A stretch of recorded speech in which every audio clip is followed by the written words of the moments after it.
करोडो लोकांना गॅस चेंबरमध्ये नेऊन मारणारा हिटलर स्वतः कसा मेला होता?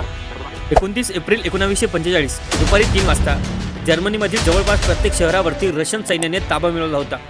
आता ते झपाट्याने हिटलरच्या दिशेने वाटचाल करत होते. त्यामुळे सर्वात आधी हिटलर आपल्या सर्वात प्रिय कुत्र्याला सायनाइड देऊन मारून टाकतो. हिटलरला हा कुत्रा त्याच्या बायकोपेक्षा अधिक प्रिय होता. यानंतर 30 एप्रिलच्या रात्री 1 वाजता हिटलर आपल्या सर्वात जवळच्या मित्रांना एक पार्टी देतो. तिथे तो जाहीर करतो की आजच्याच दिवशी हिटलर आणि त्याची बायको इव्हा हे दोघेही एकाच वेळी आत्महत्या करतील. त्यावर इव्हा सांगते की तिला मरताना देखील सुंदर दिसायचं आहे, त्यामुळे ती स्वतःला गोळी झाडून मरणार नाही. इव्हाचं ऐकून यानंतर हिटलर 2 पिस्तल आणि 2 सायनाइडच्या गोळ्या मागवतो.